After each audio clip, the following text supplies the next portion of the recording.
EGM Network.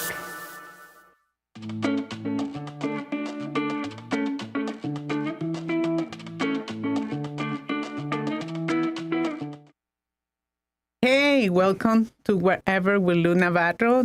Have you ever wondered how to protect your assets, your investments, your real estate, all that you have worked for?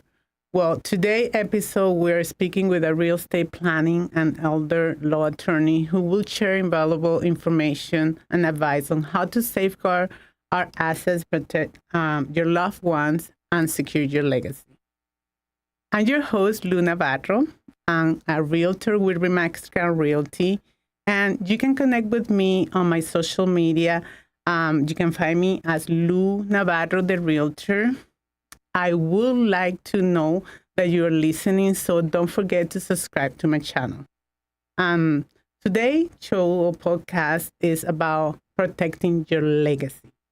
So joining us today is Jordan Lulich from Lulich Attorneys. They are expert in estate planning and elder law, as well as real estate law, with many years' experience helping families protect their futures and guiding them in the transactional process of selling and buying real estate. Welcome, Jordan. Thanks so much for having me on. I'm super excited to be here. No, thank you so much for coming over and making the time to come over my podcast. So could you briefly tell the audience a little bit about yourself? Yeah, definitely. So my name's Jordan Lulich with Lulich Attorneys. I've been practicing law for 6 going on 7 years. And I had the awesome opportunity to work with my dad, who was also an attorney. So as a little kid, I was around the dinner table, and my dad was always sharing stories and just challenging me in different arguments and helping me be able to critically think from such a small age. So I had that exposure to the law, to like thinking like an attorney, to different cases. Obviously, there was still confidentiality. And so it was just a natural path for me, looking at my dad as a role model to go to law school and to become an attorney. And I was finishing up my last year in law school, and I had a couple different job opportunities. And my dad, he talked me into coming and working for him. And it was the best decision that I ever made. That's awesome. The trust was there, the mentorship was there, the guidance was there.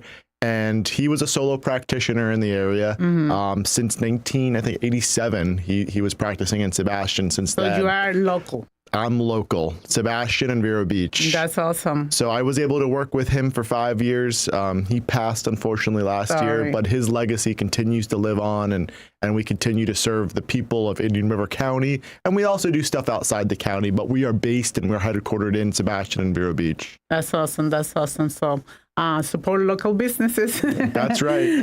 Our practice areas, we do estate planning, Lou. We do real estate, and we also do personal injury. Oh. So we've got 6 attorneys. Awesome. And we have attorneys that concentrate in each area. There's like a wave of the future. Like, for instance, Lou, if you had some type of heart problem, right, you're not going to go do a dermatologist, right? You're going to go to a cardiologist, someone who's experienced in hearts. Yeah. Well, the same thing applies for our team, right? Yeah. If someone who has a real estate matter, they need to find an expert in real estate or estate planning or personal injury. And so we've got a team of attorneys who concentrate just on those practice areas so we can provide that next level service for our clients who call us. All right. All right. So for those who might not be familiar, can you give us a quick overview of why estate planning is so important? A lot of people, so estate planning, I think, is the area that's so overlooked by people. 70% of people don't have a will. I think that they are scared. They're scared. Well, they don't want to face that. But they're rightfully scared too. Yeah. It's interesting. I had 2 grandmas. They've both since passed, but I had an Italian grandma and then I had a German grandma. Oh. And my Italian grandma, she wasn't scared to have these conversations. And in her 70s, she sat down, she did her estate plan, and she faced a fear that a lot of people have of talking about death. Okay. And what she wanted was to stay in her home. She wanted to be able to have a nurse that come to her house. She didn't want to go into an assisted living center. And she talked and she expressed her wishes to us. And it made things so much easier for us as a family because we didn't guess what she wanted. We were able to execute what her wishes are. Her wishes. I didn't have that opportunity with my grandma from Germany. She didn't like to talk about that. No, I'm telling you, especially, I'm pretty sure I'm Latina, and I'm pretty sure Latins don't like to speak about that. They're afraid that, they're going to like bring it on, Right. So, but it's really something that you have to be mature enough that is something that is not only for you, it's for your legacies, for your loved ones. So yeah, no, you're absolutely correct. People fear most in life is public speaking. That's the number one fear. So props to us, right? We're doing a good job. And then the second most fear is death. Yeah. And so with my German grandma, she didn't want to talk about it. And what that left us, Lou, is we had to guess what she wanted. And that's very unsettling. So the reason why people should do their estate plan is, your families don't have to guess what you wanted. Did you want to go into an assisted living center? Did you want the plug to be pulled? What were your last wishes? What did you want for a funeral ceremony? Yeah. But I think the most important thing is it's not about the stuff. It's not about the money. No. It's about keeping the family together. And I was going to mention that because not doing that sometimes pull everybody apart. Yeah. Because, they may not be in agreement with you are deciding for the one that just is not there anymore. So exactly. Yeah. So now going back into estate planning, one of the most, I think, because there is no estate planning process that people go through is probate. Right. Can you explain, like, if we were 5 years old, what is a probate, and why many people don't realize how frustrating and costly probate can be? Yeah. So probate is the process of transferring someone's stuff who passes away to their loved ones. Mm-hmm. Right. And so in a nutshell, it's that transfer. Now, in order to do a probate, you have to go through court. Mm-hmm. You have to hire an attorney. It takes 9 months to a year. The average probate will cost, AARP says 3 to 6% of the assets, right? So we're talking about a lot of money. We're talking about a long time. We're talking about involving the government. It's not that I'm not. There's a place for people to go through probate. I'm not knocking probate all the way because sometimes it's the best option, but sometimes we can avoid that option, and sometimes we can make it a much quicker process, a much cheaper process, and we can leave the government out of it. Yeah. So can you explain why avoiding may be beneficial? Why avoiding? Yeah, I think I just hit on it. So, so let's say someone passes away, right? And they have a will. And I think the biggest misconception that people have. My next question, my next thing was, people think that will fix everything and will prevent probate and many other stuff. The biggest misconception people have is, I have a will, I'm good, I don't have to go through probate. But it's funny because you watch a TV show, right? Somebody passed. What's the first thing that comes after? Our attorney gathering all the family to execute the will, and they think that that's it. Yeah. But it's not that, right? Yeah, I don't know where that came from, because in reality, like, there's this ceremonial process in TV and the movies where, they're in the living room, the fireplace is going on, they're reading the will, all the kids are there, and the dogs and everything. That doesn't happen. Yeah, but that's why it's good to have these shows, because people think that will solve it. No, that does not happen. So the biggest misconception people have is that a will avoid probate. A will is instructions on how to probate your stuff. Exactly. A will means you're going to court. A will means you're going to be paying attorney's fees. A will means that you could take up to a year of having to go through the legal process of transferring your stuff to your loved ones. Okay. So a will equals probate, right? But now a trust means you can avoid probate. So will may be a good document if there is a good strategy behind it. Yes. Correct. 100%. So, and I would lie to say that we always advise to not have a will. we 100% advise some people that a will is the best option. Okay. It's very, very fact specific and individual specific. It's not a one size fits all.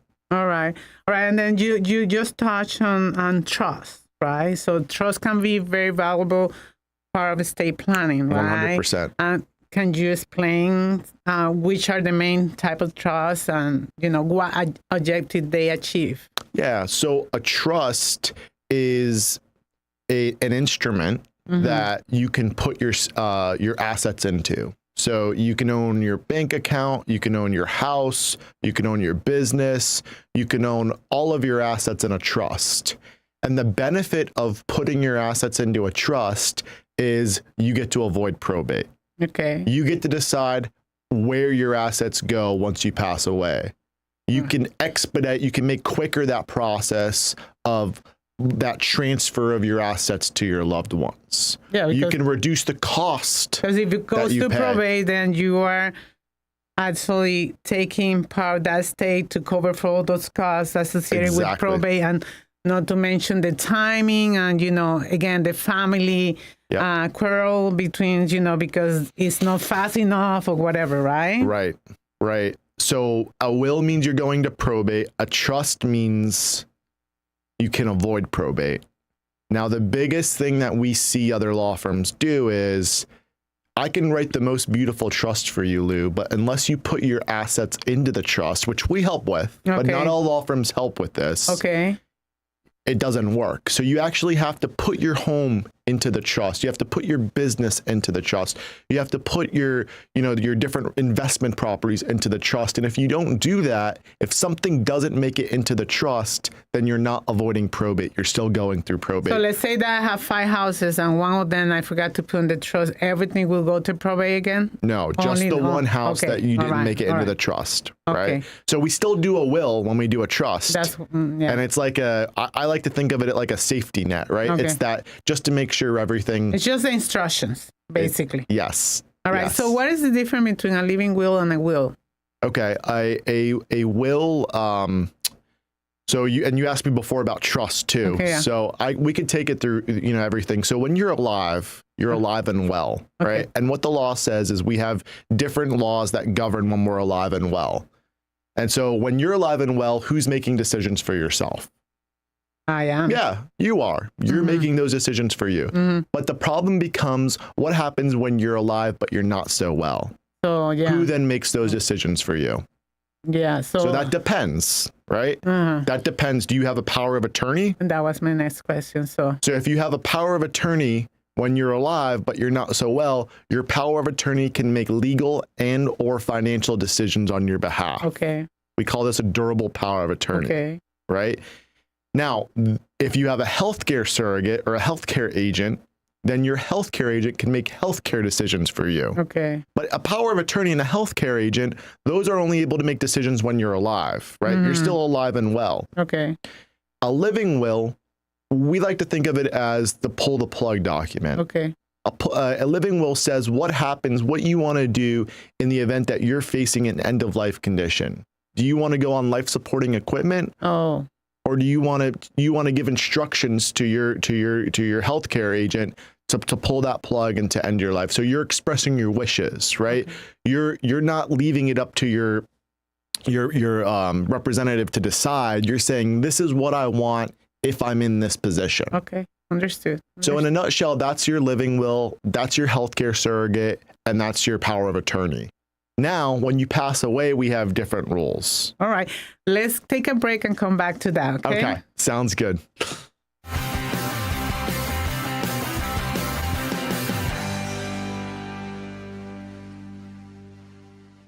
At Sunshine Furniture, our 35,000 square foot showroom is filled with the largest selection of in-stock coastal furniture on the Treasure Coast. Dining and bedroom sets, occasional tables, sofas, sleeper sofas, love seats, and chairs in all the latest styles and colors from Tommy Bahama, Lexington, Hooker, Riverside, Universal Coastal Living, Four Seasons, Braxton Color, and Capri. We're the outdoor furniture experts and have hundreds of styles of any patio furniture you need, including a gallery of Berlin Gardens and Bollywood. We specialize in fire pits, outdoor rugs, umbrellas, and replacement cushions. Right now, we're having a huge fall sale with lots of great markdowns and discounts on everything you need for your Florida home, including all pictures, lamps, and accessories half price. Sunshine Furniture, $12.95 US 1 in the Publix Plaza, Vero Beach. Family owned and operated since 1991. Don't forget to visit our outlet store directly across the street, filled with lots of brand name closeout and sale items. Visit our website at sunshinefurniturecasual.com. Sunshine.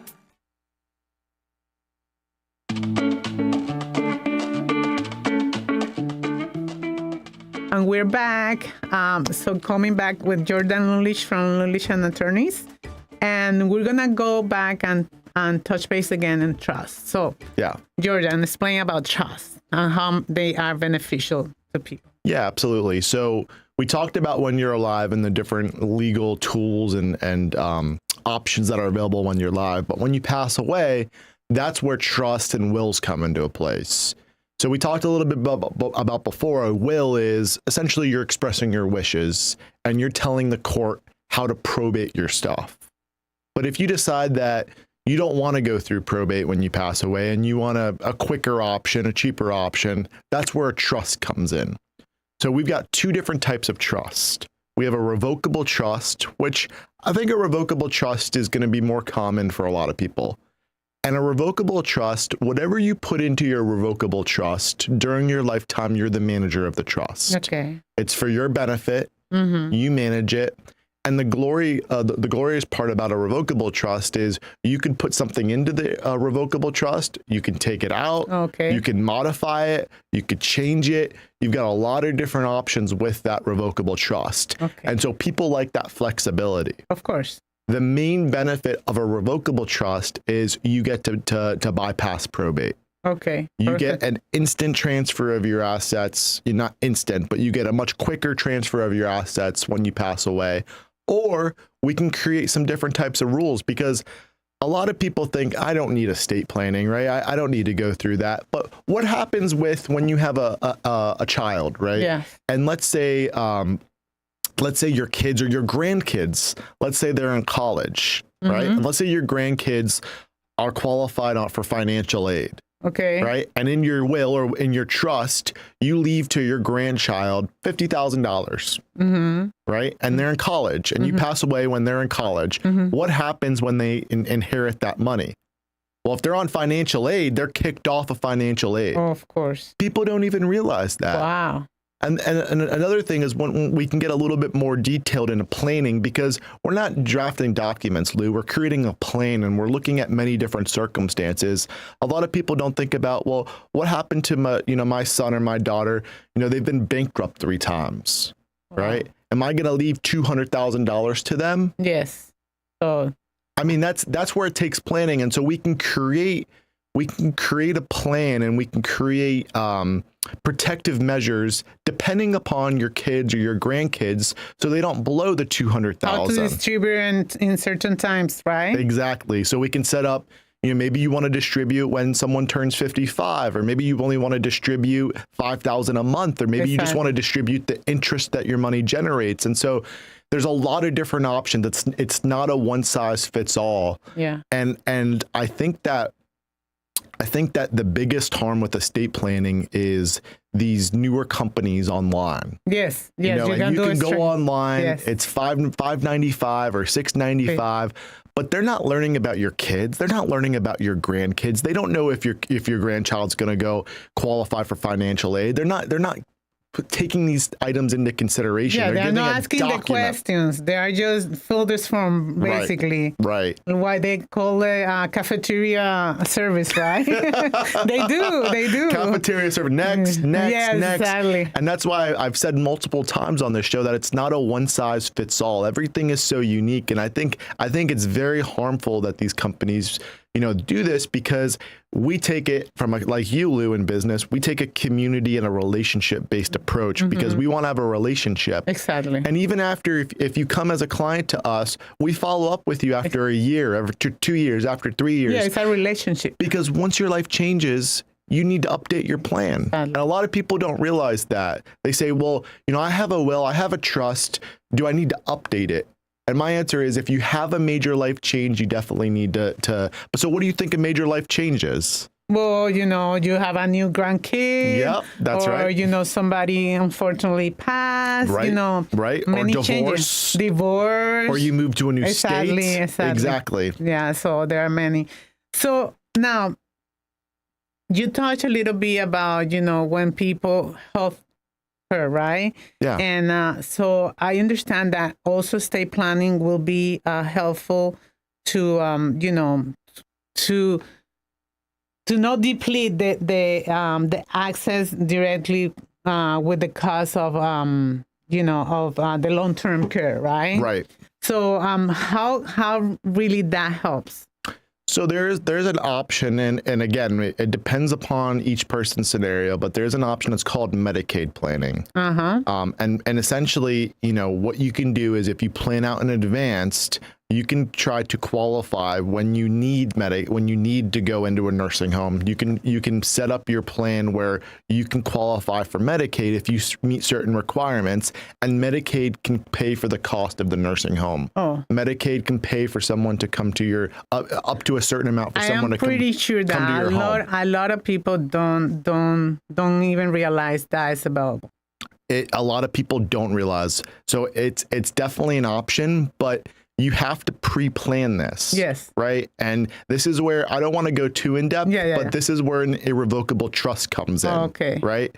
So there's some planning you can do in order to set up yourself where you can qualify for Medicaid, but you've got to be doing this at least 5 years in advance. Okay. So this is not something, you get sick or you get injured and when they go qualify for Medicaid. You can't give away your stuff. Yeah. The biggest mistake I see people make is they'll let me add my daughter, let me add my son onto the deed of my house. Yeah. Huge mistake. To try to qualify for Medicaid, it's a mistake. It's a tax mistake, right? Yeah. You add your son or daughter onto your home, you just created a huge tax implication for them. So it's before you make any big decision like that, the best thing is to talk with someone who's experienced and who comes, highly referred to you and who has a good reputation, to sit down and think about all the different angles. And that's why those tools are good for like the trust to reduce state taxes, right? Right. All right. We do an estate planning seminar. We do 2 a month. And I'm going to extend an invite to anybody listening today if they want to come to our estate planning seminar. We do one in Sebastian, we do one in Vero Beach, and we really dive a lot more in depth, Lou, because it's hard. I mean, we're touching on the surface on a lot of these different topics, but we spend an hour and we've got free food on top of it. I sold you free food, right? Yeah. So before we go, I just want to let you guys know that Jordan also specializes in real estate law, and he and the firm can help you guys with any buying or selling process time. All right. I'm sorry, transactionals. And we're going to have another podcast to, go on into it in more detail. Is there one key takeaway that you could give listeners to remember from today's show? It's not too early to do an estate plan. And I think once you have a family, it's time to start estate planning. Whether you're 25, 30, 35, 40, the biggest thing is if you pass away, Lou, and your kids are under 18, who's going to take care of your kids? All right. Well, thank you so much, Jordan, for these valuable insights. Where can our listeners contact you? Do you have a phone number they can reach out? Yeah, reach out to us, 772-589-5500. You can go on our website, www.lulich.com. Is there? And our email, you can schedule a consultation, view our different practice areas. Read different about reviews that people have left for us, and just learn more about all these different topics. We got a lot of different blog articles on there as well. Awesome. I hope you like the information shared today on this episode. At the end of the day, you want to be prepared to protect your assets, your loved ones, and everything that you have really worked for. So I really believe that you need to seek the help and assistance of a real estate attorney when doing estate planning, because, that way you can avoid any pitfalls. Thank you again for listening to today's podcast, Protecting Your Legacy. And remember, if you enjoyed this show, please subscribe and leave me a review. I want to know from you. Stay connected on my social media. I always do updates and new content. I'll catch you next time with Wherever with Lulich Navarro. And recuerda, yo hablo tu idioma. Y Jordan también. Sí. Chao, chao. Adiós.